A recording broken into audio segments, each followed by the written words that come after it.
Good morning all, and welcome to this Tuesday morning, or wherever you are in the world when you're watching this. If you come watch the live, come say hi. If you watch the replay, also come say hi or hashtag replay. I'd love to know that you've been here, that you're watching. Let's connect, because I love connecting with everyone from all over the world. It's so exciting to be able to do this, right? Because what this live is about also talks about how this would have used to have been impossible for me, alright? So, yeah, well, let's get into it. I can't wait to connect with you. Let me know what you're doing today. So, have had lots of new friend requests lately and followers. So, for everyone that's new here, my name is Zoe Jean, and I'm an anxiety coach and NLP practitioner, helping women to heal their anxiety from all over the world, using the process I've created called the Rewrite Your Anxiety method, which focuses on mindset work, which heavily focuses on rewiring the programs in your subconscious mind. It focuses on body connection work, so it's about building a deep connection with your body and picking up on the signs and signals and stress, anxiety, depression, whatever it is in its early stages, so you're able to regulate your emotions and come back to a place of peace and calm and safety and happiness and all the positive emotions. And also, when you build a deep connection with yourself, you're more likely to be able to build a deep connection with other people, be healthy, well, and everything like that. Nervous system regulations about regulating your nervous system, and then from there widening your window of tolerance, right? Because it's about widening your window of tolerance. Regulating your nervous system and then widening your window of tolerance, because when you're stuck in excessive stress for long periods of time, it actually makes your window of tolerance smaller. So it means you can handle less, it means the slightest thing could happen and it will set you off into anxiety attack, a panic attack or something like that, because your window of tolerance is so small. So it's not only about widening your regulating your nervous system, but then widening your window of tolerance, and keep doing that as much as possible. Again, everything's like a muscle. The more you use it, the more you use it, practice, the more you regulate your nervous system, focus on doing that and calming yourself down and feeling good and safe and happy and calm, the stronger that muscle gets and the wider your window of tolerance gets. And then after that, it's habit work, right? Because everything we do is based off of our habits.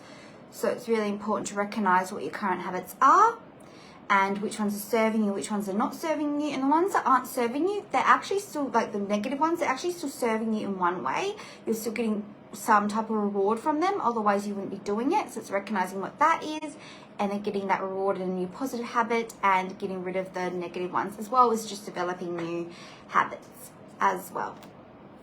Anyway, and yeah, today's live is just about basically all the things that I'm now able to do that I never used to be able to do when I was chronically anxious, right? Because let's face it, when we're chronically anxious, it does stop us from doing a lot of things. And if anyone's out there that resonates with this, that you feel you're being held back from a lot of things, I want this to inspire you and for you to know that anything's possible, right? Because I was stuck for 14 years and change really did feel impossible. My family didn't want to be around me.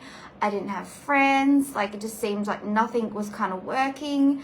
I just was so stuck. I was very resistive. Whenever I did get help from people, I didn't make it easy for them. So it's just crazy, to show it doesn't matter where you are in life, healing is possible.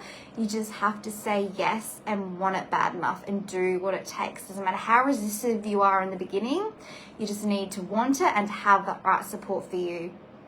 And that's why I'm so passionate about providing my clients with the best support possible, because I know how important it is. I know how important it is to find a place where we're safe, seen and heard, where we've got time to discuss whatever we need, when we don't feel rushed, when we've got unlimited time. So I give my clients unlimited time throughout our time, unlimited support throughout our time working together.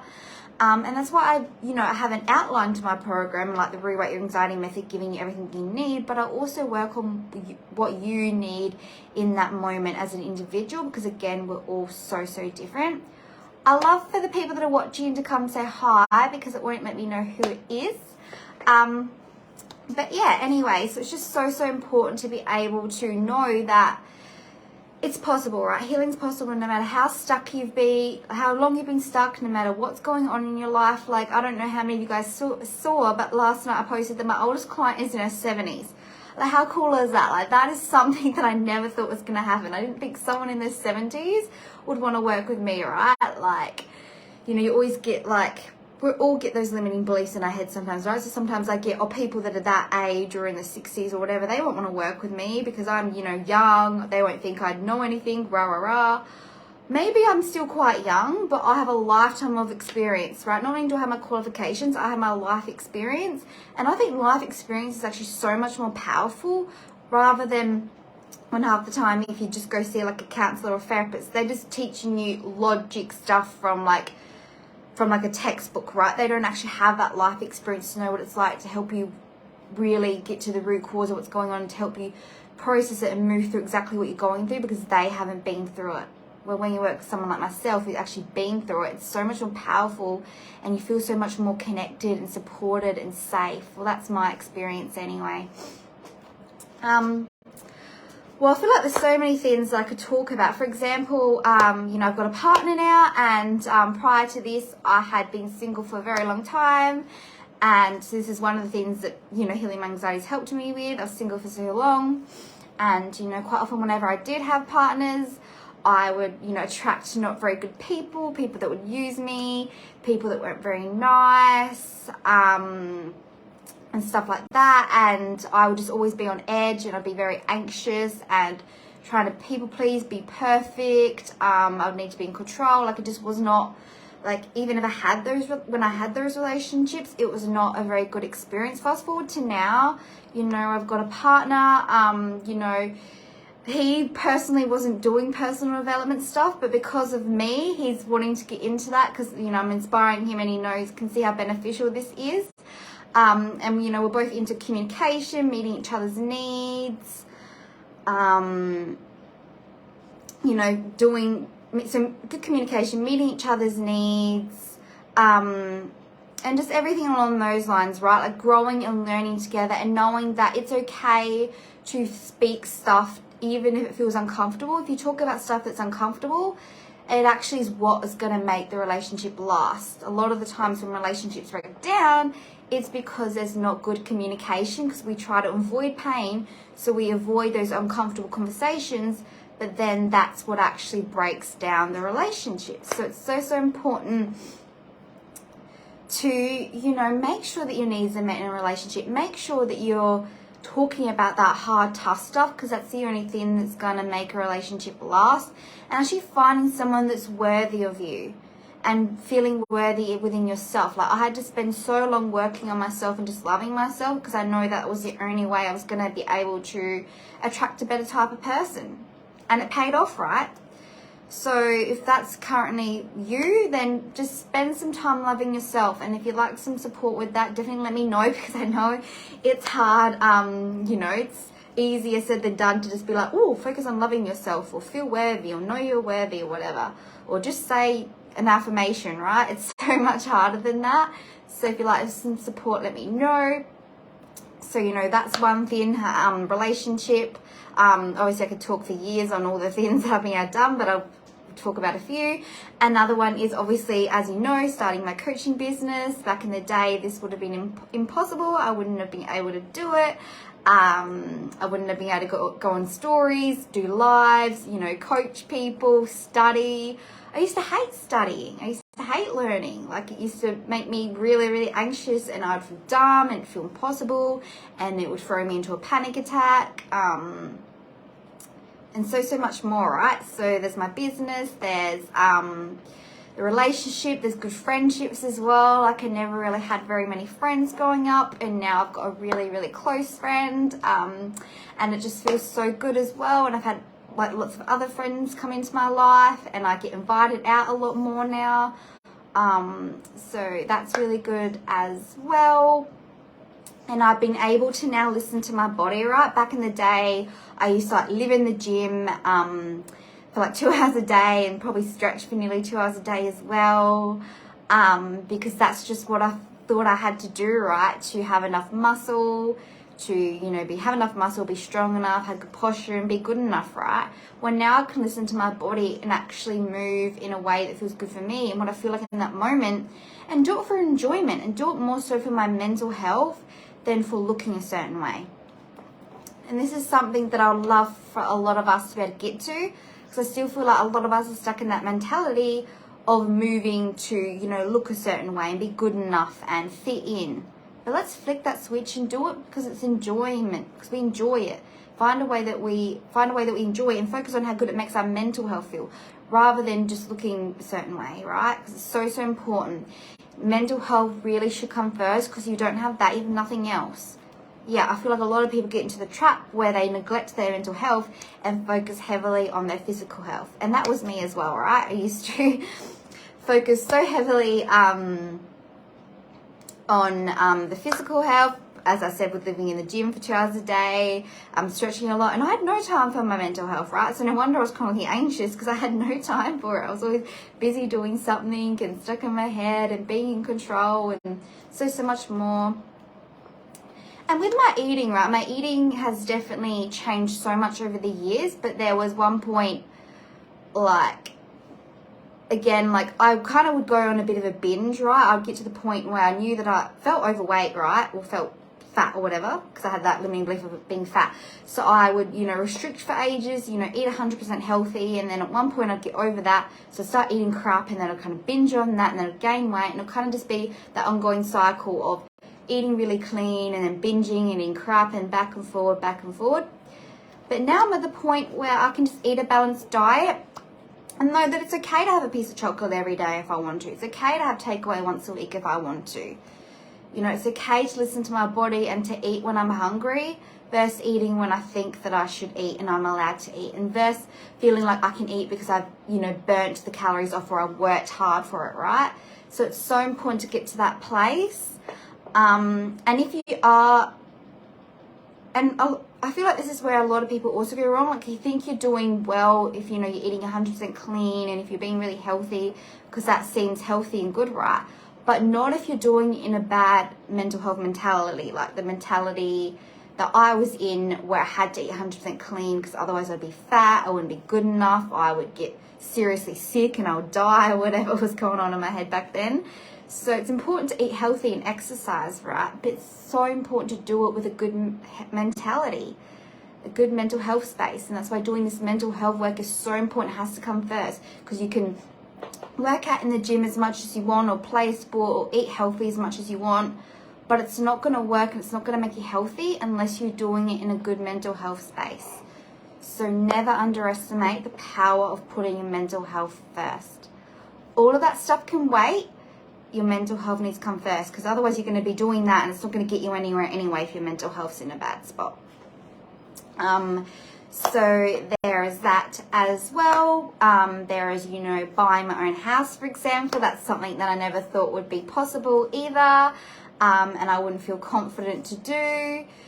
So there's that, you know, there's moving away from home, there's, you know, being able to do a lot of things myself. Like back in the day, I had the limiting belief of being dumb, so I wouldn't even try to do anything on my own. I would just expect other people to do it for me, or I'd avoid it, or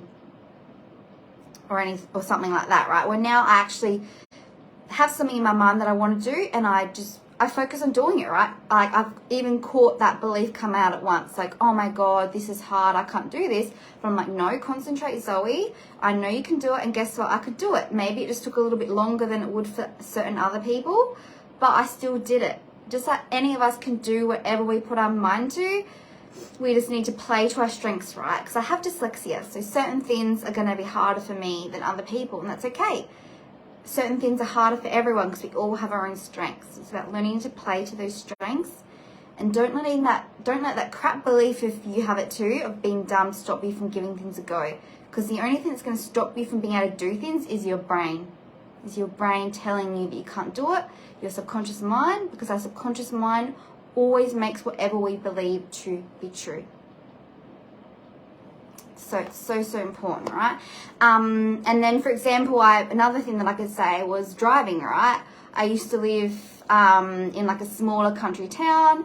I know there's people from all over the world here, but Adelaide's like the capital city in South Australia, and I used to go to Adelaide with my mum to see a naturopath that didn't even work for me, right? That's another thing that people do, right? They focus on the supplements and medication from doctors, thinking that's also going to heal their anxiety. But this is showing you that that doesn't work, right? Because I had my mum drive me to Adelaide to see a naturopath, and nothing she was doing for me was working. She kept upping like the dose of the medication she was giving me, and nothing was helping my chronic stress and anxiety. She ended up getting to the point where she told me to go see a doctor for like an antidepressant, right? And that's something a naturopath would usually never say, because you know they're against that sort of Western medicine. They like the holistic sort of stuff.